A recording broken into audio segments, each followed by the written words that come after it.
The deep space vessel Horizon Seeker drifted silently through the darkness at the edge of the Kuiper Belt. Inside the ship's dimly lit bridge, Captain James Thompson stared at the unusual readings on his main display screen. He hadn't seen anything like this in his 15 years of deep space exploration. "Control, are you seeing these energy patterns?" He leaned forward, adjusting his worn captain's chair. "They don't match anything in our database." Officer Mike at the sensor station tapped rapidly on his console. "Confirmed, Captain. The signature is massive, bigger than anything we've recorded before. Whatever it is, it's not natural." The bridge crew fell silent. Humanity had been searching for signs of alien life for centuries, but all they'd found so far were microscopic fossils on Mars and simple bacteria on Europa. This was different. "Show me a visual," Thompson ordered, his voice steady despite his racing heart. The main screen flickered to life, and collective gasps filled the bridge. Against the black of space floated dozens, no, hundreds, of massive ships. Their sleek, silver hulls caught the distant sunlight, making them shine like pearls in the darkness. But something was wrong. The ships were drifting aimlessly, some slowly spinning in space. "No power readings," Mike reported, his fingers dancing across his controls. "Those ships are dead in space, Captain. And..." He paused, double-checking his readings. "They're heading straight for the Thompson radiation field." The captain grimaced. The radiation field, ironically named after his great-grandmother who discovered it, was one of the most dangerous regions in the outer solar system. Any ship caught in it would be torn apart by the intense radiation storms. How long until they hit the field? At their current drift speed, less than 72 hours. Thompson straightened in his chair. "Send out a general hail, all frequencies, and get me Earth command immediately." For several tense minutes, the bridge crew waited as their signals reached out into space. Then suddenly, their screens lit up with a response. The universal translator worked frantically to decode the incoming message. "Help, critical systems failure. 50,000 civilians in stasis. Power failing." The message repeated in several different formats and frequencies. Thompson's jaw tightened. 50,000 lives were at stake. Earth Command responding, the communications officer announced. Admiral Lewis's weathered face appeared on the screen. "Thompson, tell me you're not serious about this." "Dead serious, Admiral. We're looking at hundreds of ships carrying 50,000 civilians, powerless and drifting into the radiation field. They need immediate assistance." The Admiral's expression hardened. "You realize this could be a trap. First contact situations are dangerous enough without rushing in to play hero."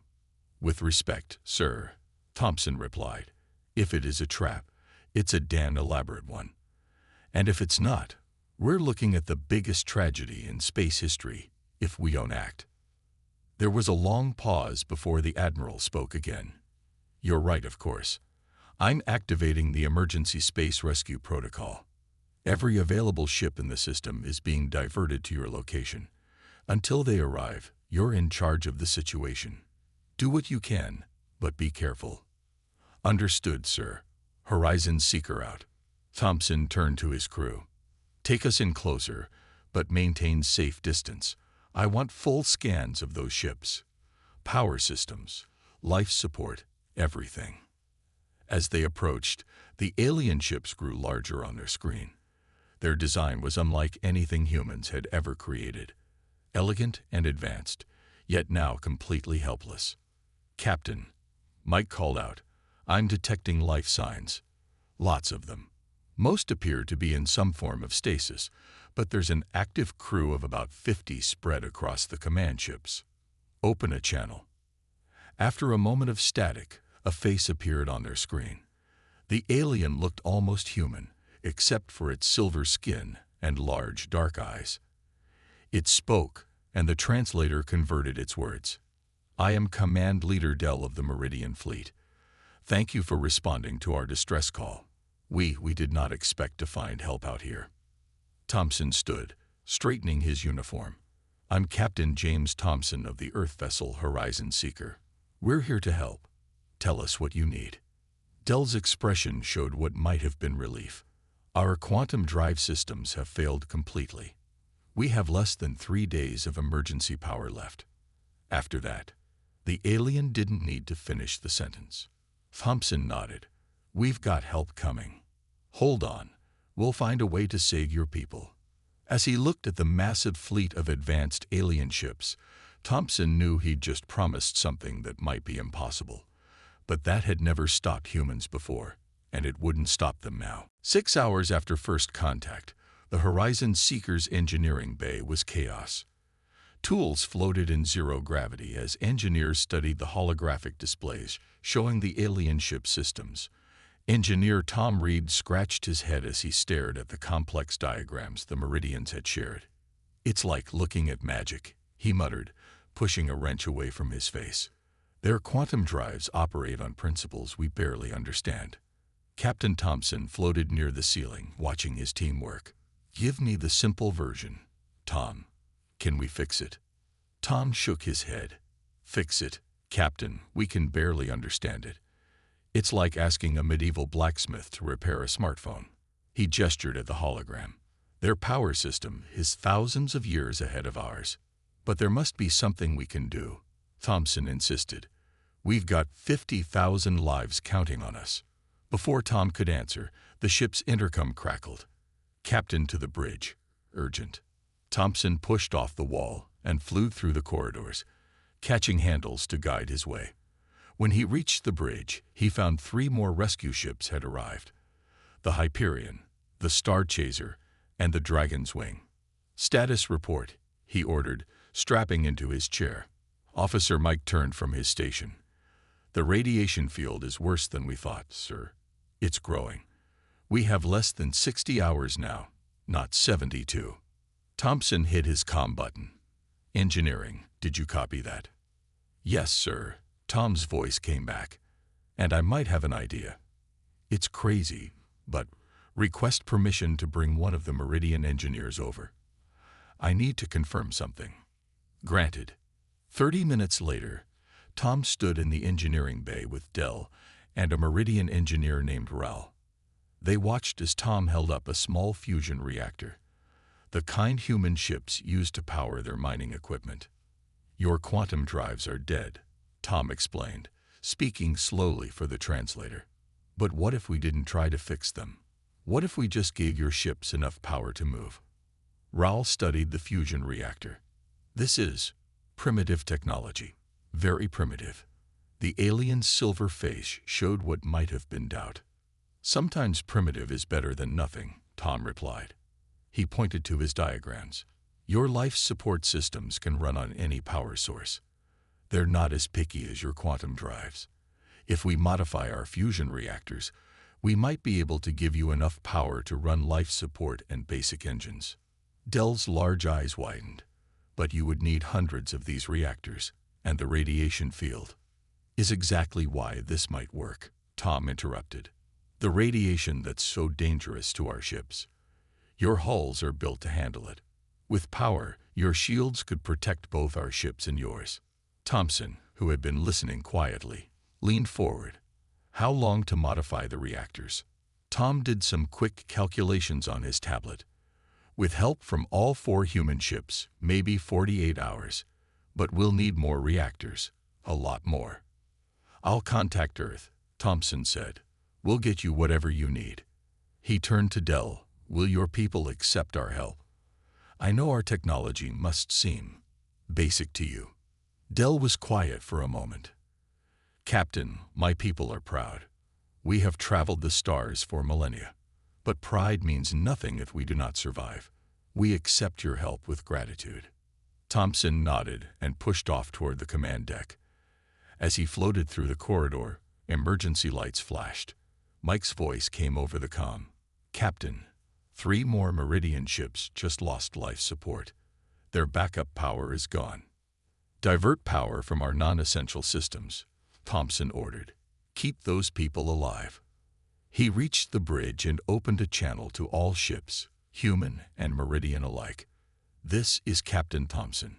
We have a plan, but we're in a race against time. I need every engineer, every technician, and every spare pair of hands. We're going to save these people, even if we have to rebuild every reactor we've got."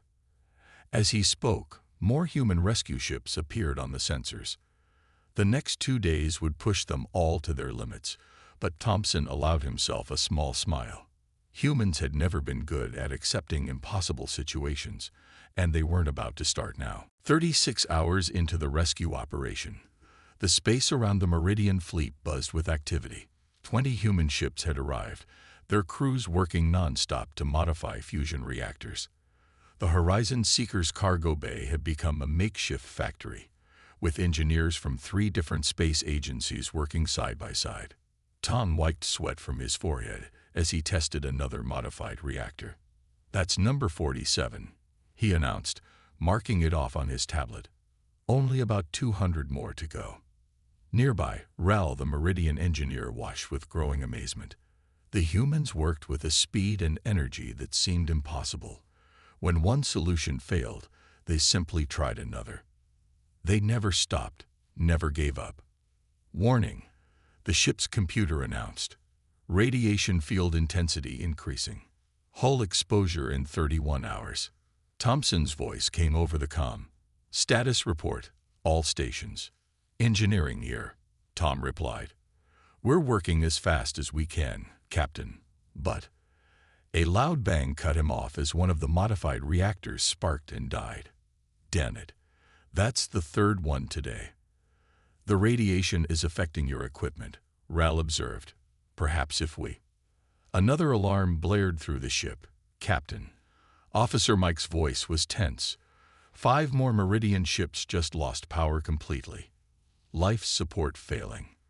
"Move those ships to the center of the fleet," Thompson ordered. "Protect them with the ships that still have partial power." He paused. "Tom, we need those reactors now." Tom stared at the failed reactor, then at the worried faces around him. Suddenly, his eyes lit up. "Wait a minute. Captain, I have an idea. It's risky, but it might work. At this point, I'll take anything. The radiation that's killing the reactors," Tom explained. "What if we use it? The Meridian hulls are designed to absorb and deflect it. If we modify our reactors to tap into that energy—" "You want to use the very thing that's threatening to kill us as a power source?" Thompson asked. "Exactly. It's like using a forest fire to power a steam engine. Dangerous, but the energy's there for the taking." There was a long pause. "Do it," Thompson finally ordered. "But be careful. We can't afford to lose anyone." The next 12 hours were a blur of activity.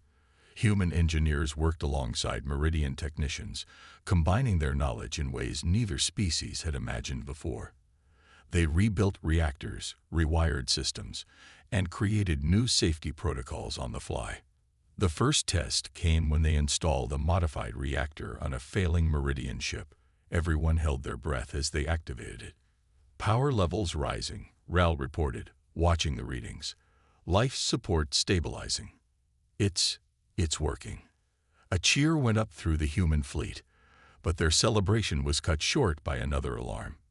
"Captain," Mike called out, "the radiation field. It's changing. Some kind of solar storm is making it expand faster than predicted." Thompson gripped his chair. "How long?" "At this rate, 20 hours, maybe less. And sir, the field is starting to affect our ship's shields." In the cargo bay, Tom and his team worked even faster. Human crew members skipped meals and rest periods, pushing themselves to their limits. When someone got too tired to continue, another immediately took their place. Rawl watched this with growing respect. "I don't understand," the alien admitted to Tom. "Your people are exhausted. You're putting yourselves at risk." "Why?" Tom didn't look up from his work as he answered. "Because there are 50,000 people out there who need help. Because it's the right thing to do. And because humans don't like being told something's impossible." He finished another reactor modification and passed it to a waiting crew member. Besides, he added with a tired smile, if we pull this off, it'll be one hell of a story to tell. Above them, through the cargo bay's window, they could see the radiation field's eerie glow growing stronger. The race wasn't over yet, and the hardest part was still to come. But with every passing hour, the impossible was starting to look just a little more possible. Engineer Anna watched the modified reactor fail for the 4th time in 2 hours. Even with the radiation field powering them, something wasn't working right. The reactors would start up, run for a few minutes, then burn out. They were running out of both time and ideas. She floated in the Horizon Seeker's observation deck, staring at the massive Meridian ships. In the distance, the radiation field glowed like an angry storm. 16 hours remained before it reached them. You should rest, Tom said, floating up beside her. You've been awake for 30 hours straight. Can't sleep. Anna replied, rubbing her tired eyes. Not while those reactors keep failing. She pointed at the closest Meridian ship. Look at their hull. It's like it's... Wait. She pressed her face against the window. Tom, do you see that? The Meridian ship's hull seemed to ripple with energy every time the radiation field pulsed. It wasn't just blocking the radiation, it was channeling it. Get me a mining tractor beam, Anna suddenly shouted, pushing off toward engineering. The ones we use for pulling asteroids. Tom followed her, confused. What are you thinking?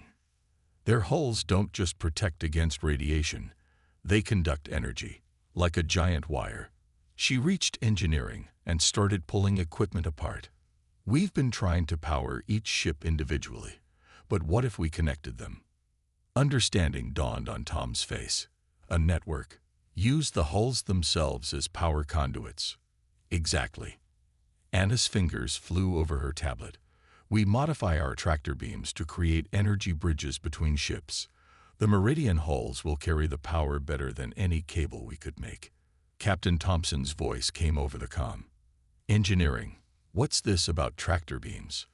Anna explained her idea, speaking faster as the plan took shape. Their hulls are perfect conductors. If we position our ships in a grid pattern, we can create a web of energy. Each human ship powers a section of their fleet through modified tractor beams. The Meridian hulls will do the rest. There was a pause. Will it work? In theory, yes. In practice, I have no idea. We've never tried anything like this before. How long to test it? Anna looked at the equipment around her. 2 hours to modify one tractor beam. If it works, maybe 10 more hours to set up the whole grid. That's cutting it close to the radiation field's arrival, Thompson noted. It's the best chance we've got, Anna replied. Do it. The next 2 hours were intense. Anna and Tom rebuilt a tractor beam emitter, while other engineers prepared backup systems. When they finished, they took it to the cargo bay for testing. A small Meridian shuttle had been brought aboard for the test. Anna aimed the modified tractor beam at its hull, while Tom monitored the power readings. Ready? She asked. Ready. She activated the beam. Instead of the usual blue glow, it shimmered with a rainbow of colors. Power readings on the shuttle's hull spiked. It's working, Tom exclaimed. The hull is conducting the energy perfectly, better than we hoped. They quickly shared their findings with the other human ships. Soon, every available engineer was modifying tractor beams. Even the Meridians helped, their advanced knowledge of energy fields proving invaluable. On the bridge, Thompson coordinated the growing operation. Position all ships in a hexagonal grid pattern, he ordered. Strongest hulls on the outer edge to shield the others. As ships moved into position, Anna supervised the tractor beam modifications. She hadn't slept in almost 2 days, but adrenaline kept her going. Several Meridian engineers worked alongside her, their initial skepticism replaced by genuine enthusiasm. Your solution is unexpected, one of them said. We would never have thought to use such basic technology this way. Anna smiled as she calibrated another beam. Sometimes the simplest solutions are the best ones. You just have to look at the problem differently. Through the windows, they could see the first energy bridges forming between ships, beautiful arcs of light connecting human ingenuity with alien technology. It was a sight no one had ever seen before, and it filled everyone with hope. But they weren't safe yet. The radiation field loomed closer, and they still had hundreds of ships to connect. The real test was still to come. The radiation field arrived 3 hours earlier than expected. Captain Thompson stood on his bridge, watching as the angry red storm of energy approached his fleet. The web of modified tractor beams connected most of the ships now, creating a beautiful network of light between human and Meridian vessels. "Status report," he called out. 80% of Meridian ships are connected to the power grid. Officer Mike responded. "But the outer section isn't complete. We still have 30 ships without power. Time until radiation field contact." 20 minutes, sir." Thompson hit his comm button. "Anna, please tell me you have good news." In engineering, Anna was covered in sweat as she worked on the final modifications. "The grid is holding, Captain, but we're seeing power fluctuations. The radiation is already affecting our systems." Suddenly, alarms blared across every ship. The radiation field had sent out a massive pulse, stronger than anything they detected before. 3 human ships on the outer edge of the formation reported shield failures. "Pull them back," Thompson ordered. "We can't." Tom's voice cut in. "If we move those ships, we'll break the power grid. 30 Meridian ships will lose power instantly." Thompson gripped his chair. "How long can those ships last without shields?" "Maybe 10 minutes," Mike answered. "After that, the radiation will start eating through their hulls." The bridge fell silent. Everyone knew what that meant. They needed those ships to maintain the power grid, but leaving them in position would be a death sentence for their crews. "This is Captain Thompson to all outer defense ships," he broadcast. "Evacuate all non-essential personnel immediately. Skeleton crews only." "Belay that order." A new voice cut in. It was Captain Roberts of the Star Chaser, one of the endangered ships. "My crew stays. We didn't come all this way to back out now." "Same here," Captain Lee of the Phoenix added. "We knew the risks when we took this position." The third ship, the Olympus, simply reported, "All crew members remain at stations, sir. We'll hold as long as we can." Through the view screen, Thompson watched as the radiation field reached the outer ships. Their hulls began to glow red from the intense energy. Inside engineering, Anna and her team worked frantically to reinforce the power grid. "The Star Chaser's hull temperature is critical," Mike reported. "They can't take much more." "Wait," Anna shouted. "The Meridian ships, their hulls are absorbing some of the radiation. If we can adjust the tractor beams, maybe we can." She never finished her sentence. A massive surge of energy hit the fleet. The Star Chaser's outer hull began to crack, letting deadly radiation seep in. "Hull breach on Deck 3, Captain Roberts reported calmly, despite the danger, sealing off the section. But something unexpected was happening. The Meridian ships connected to the Star Chaser began to glow brighter. Their hulls pulsed with energy, creating a kind of protective bubble around the damaged human vessel. "The Meridians," Anna gasped, watching her readings. "They're using our power grid to extend their radiation shields. They're protecting our ships." Throughout the fleet, the same thing was happening. The Meridian ships, now partially powered thanks to human ingenuity, were using their advanced technology to shield their human rescuers. Radiation levels dropping inside the grid, Mike reported, relief clear in his voice. "The combined shields are holding." The Star Chaser, Phoenix, and Olympus had suffered damage, but they remained in position. Their crews, despite the danger, kept working to maintain the power grid that was saving thousands of lives. Commander Dill's voice came over the comm. "Captain Thompson, your people, they were willing to sacrifice themselves for us." "That's what humans do," Thompson replied simply. "We help those in need, no matter the cost."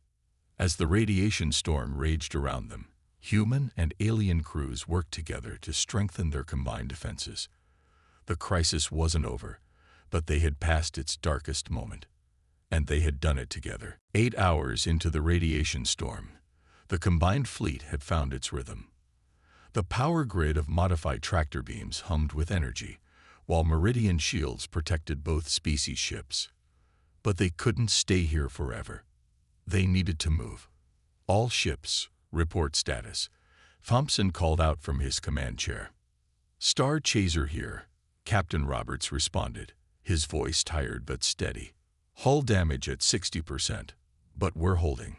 Phoenix reporting. Shields at minimum, but the Meridian protection is keeping us alive. Olympus stable, ready to move when ordered. Anna's voice came next from engineering. Power grid is stable, Captain. The Meridian's shield technology is actually helping to strengthen our tractor beam connections. Thompson nodded. It was time. This is Captain Thompson to all ships. Prepare for coordinated movement. We're getting out of this radiation field. Moving a fleet of this size would be challenging under normal conditions. Moving it while maintaining a complex power grid of tractor beams and shields seemed almost impossible. But they had no choice. Engineering. Thompson called. What's the maximum speed we can maintain the power grid? 1/4 standard thrust, Anna replied. Any faster, and the connections might break. 1/4 thrust it is. Thompson opened a channel to all ships. This is how we're going to do this. Human ships will provide the power and movement. Meridian vessels, focus all your energy on maintaining those shields. The rescue fleet began to move as one, like a giant sea creature swimming through space. Human ships carefully adjusted their speeds to keep the power grid stable. When one connection weakened, others automatically strengthened to compensate. This is amazing, Officer Mike said, watching his displays. The Meridian shields are actually getting stronger. They're learning from each other through our power network. In engineering, Anna watched the power readings with growing excitement. The radiation field is actually helping us now. The Meridian hulls are absorbing its energy and converting it to power. The more it hits us, the stronger we get. But they weren't safe yet. A massive radiation wave suddenly hit the fleet's port side. Several power connections flickered dangerously. Port side ships, reduce speed. Thompson ordered. Starboard side, compensate. The human ships responded instantly, adjusting their movements like dancers in a complex ballet.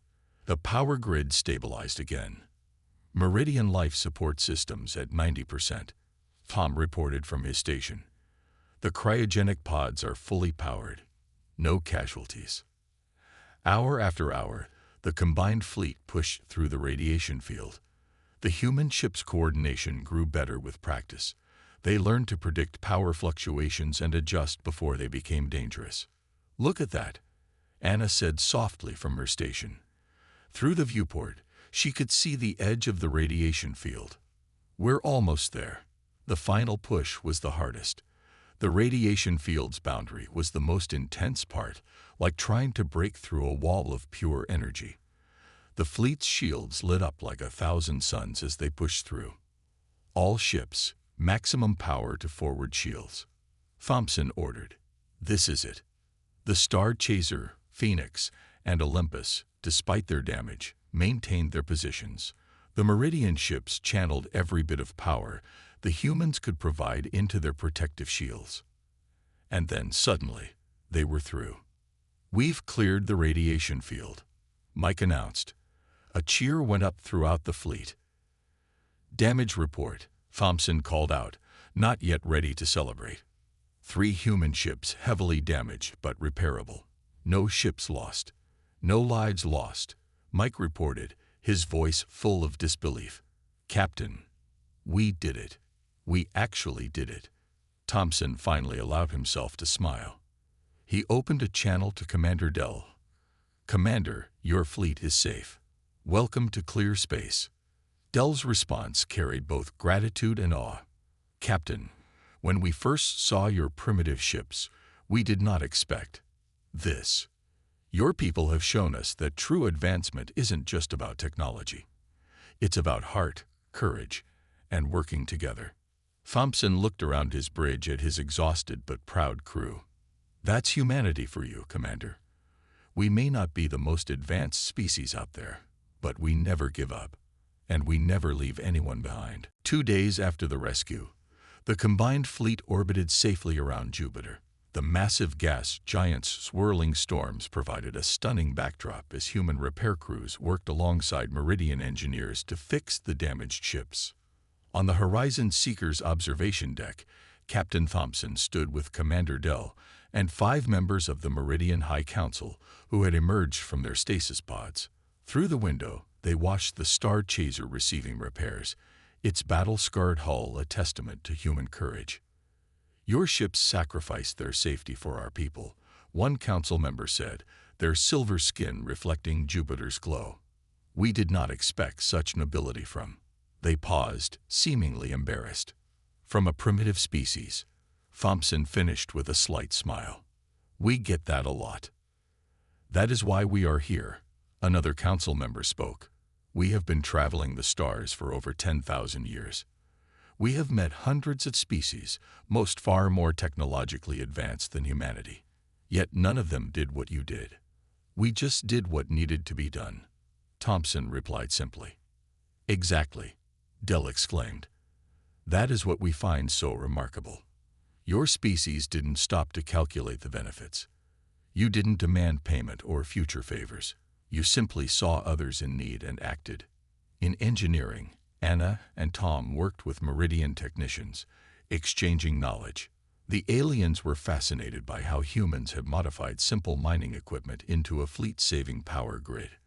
Sometimes the best solutions are the simple ones, Anna explained as she showed them the modified tractor beam designs. When you rely too much on advanced technology, you can miss obvious answers. This is why we came to a decision. The lead council member announced back on the observation deck. We would like to offer Earth membership in the Meridian Alliance. Thompson blinked in surprise. I thought you said most members were far more advanced than us. Technological advancement is not everything, Dell replied. Your people have shown us that. In fact, we believe humanity has much to teach our alliance. Teach. But your technology is thousands of years ahead of ours. Yet it was your primitive solution that saved us, another council member pointed out. More importantly, you showed us something we had forgotten, that the true measure of advancement isn't in technology, but in the willingness to help others at any cost. Through the window, they could see the damaged human ships still bearing their battle scars. The council member continued, those ships, they could have retreated to safety. Instead, they risked everything to save strangers. That kind of courage, that spirit of sacrifice and innovation, these are things our alliance needs. We offer this membership not as a gift to a lesser species, Dell added, but as equals. Different, yes, but equal in the things that truly matter. Thompson looked out at the fleet, human and Meridian ships working together, their differences forgotten in the simple act of helping each other.